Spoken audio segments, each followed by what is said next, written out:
Hello tanks and tankettes, and welcome to a mouse game, because it's been a while since we had a mouse game. And in fact, this is a double mouse game. And if I remember correctly, the plural for a pair of these tanks is Moiser.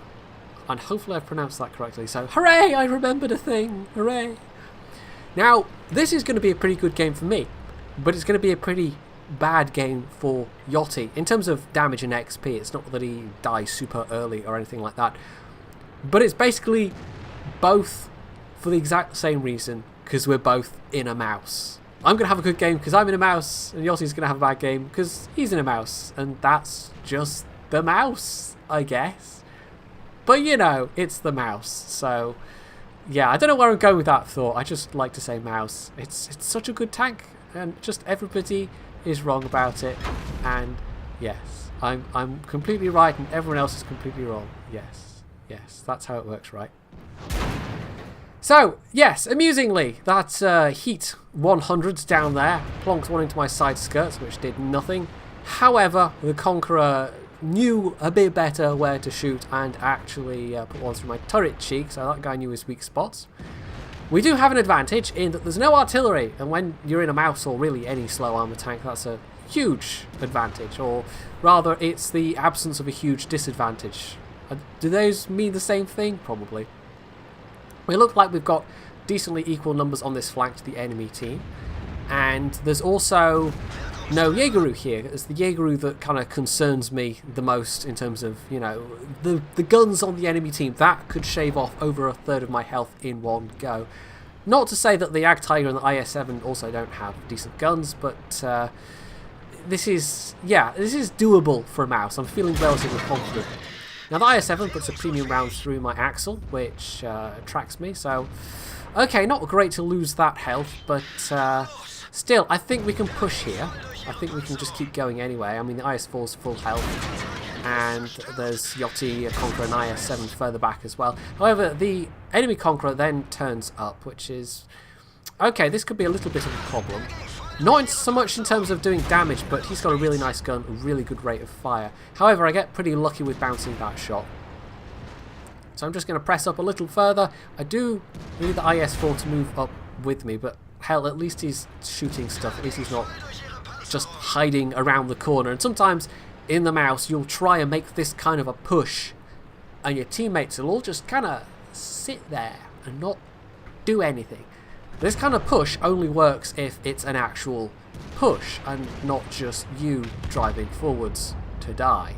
And that does occasionally happen, at which point you just throw up your hands, go back into reverse and you know, just decide that, okay, I guess this is going to be a really passive game instead then. And that's never fun, particularly.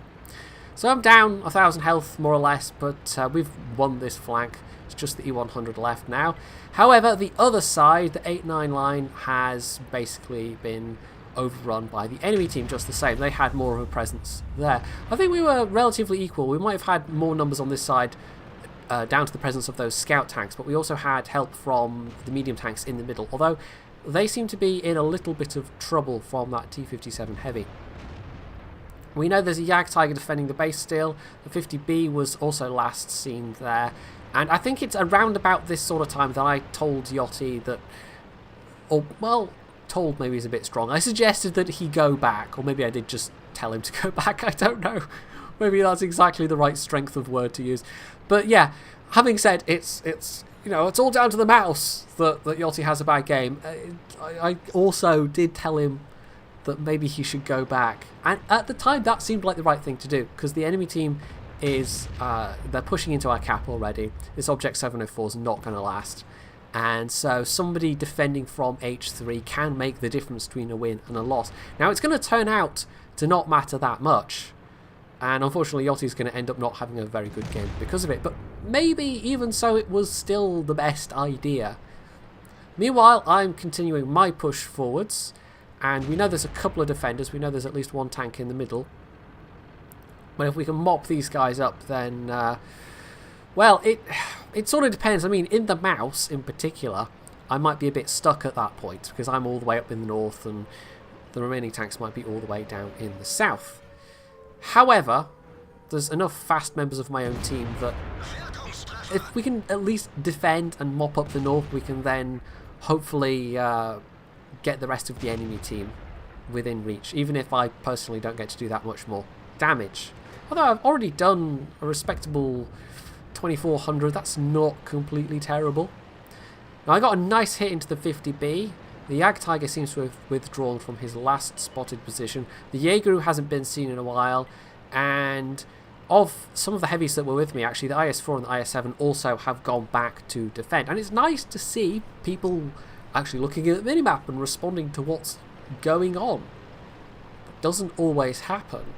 In this game, in World of Warships, in really any online multiplayer game, you'll get people that just, I don't know, they just ignore everything that's happening around them. And then it especially gets rich when some of those people then decide to blame it on everybody else, because clearly they have absolutely no responsibility in the matter. So I spot the MX-30 is trying to slip back through the middle, perhaps hoping that it's safer ground. It actually looks like, instead of, because of the strength of enemies, I mean, well, their enemies, the strength of my allies going back, not only the heavies but also those mediums, that yeah, they've actually just, like, they're trying to now make a getaway, and we can see the Jaeger's down there as well. And there's the E-75. So at this point it looks like we've well and truly broken the back of the enemy team. We have won this, and it's just now mopping it up, essentially. Now the Jagdtiger, if he was hull down, would be a problem for me, but I think I should be okay. There's still a 50B back there as well, and I think our 1390 is about to run afoul of that guy. I also take a hit in the ass from that E75, which, okay, same gun as me, but to hit me from there, that's, yeah, that must have been a bit of a snapshot, especially when he's got a bat chat at close range. The fact that he then chose to, I don't know, he probably screwed himself more than he screwed me. I could take the hit. He couldn't afford the reload when he's got a bat chat dancing around him. So, yeah, I don't know. Anyway, the Jagdtiger, however, is now looking fairly unhealthy. I think the 50B is not particularly high health either. Not quite sure why that 50B was... it was really passive in this game. He seemed to spend the first part of the battle just hanging around the cap, and then he's gone and hid in the corner like an artillery player. I don't quite know what that 50B was doing exactly in this match. Anyway, the Jagdtiger drops down, so I elect to just reverse up, and then, oh, well, maybe I can return the favour to the E75, but no shots. So we'll take out the Jagdtiger and then maybe get the 50B.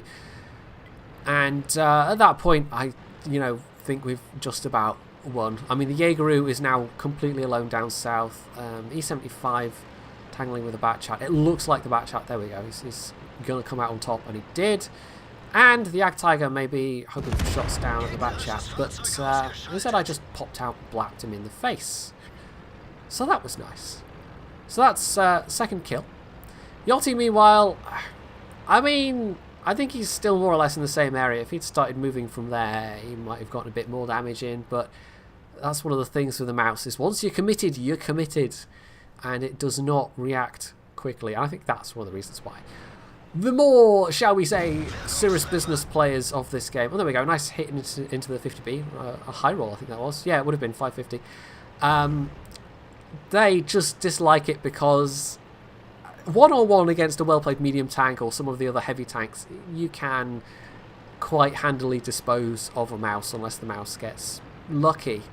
I've probably put up previous games of my own in the mouse. In fact, I think there was one on... was it El Haluf? I can't remember. Where it was a low health object 140 that shaved off something like 15, 16, 1800 hit points, and then I managed to get really lucky because he was low health and hit him in the turret with an HE shell, which caused no end of butt hurt. So, yes, I do occasionally rewatch old replays. I'll look at the list next to the video and go, oh yeah, that's God, was it really that long ago I put that game up, and so forth. So yeah. So the 50B, last guy. The question is, will I get there in time to get this last bit of damage? Our bat chat is reloading, maybe, or just unwilling to take the chance of getting one shot, although I don't think he can. I think he just must be reloading. But either way, it actually looks like I might get a chance to take a final shot. Somebody takes a shot and misses. I take the time to aim, and there we go, into the top of the turret. Last kill, last bit of damage. So that was over 5,000 and an ace mousery. That will never not be funny. Never ever. I should set up some kind of licensing scheme for that, right? And start charging people if they ever want to use that pun, because, you know, seriously, screw the Fine Brothers. So, top of the team, 1100 damage, and as you can see, Yachty had one damaging hit with 500 base XP, so I wasn't kidding about one of us having a really good game and the other of us not. But at least he did better than the Conqueror with 18 damage. How do you do 18 damage? I don't know. Did he ram somebody?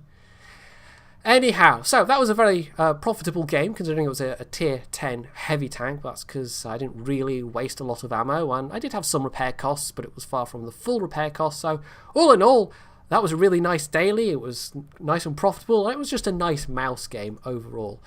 And a big part of that was no artillery.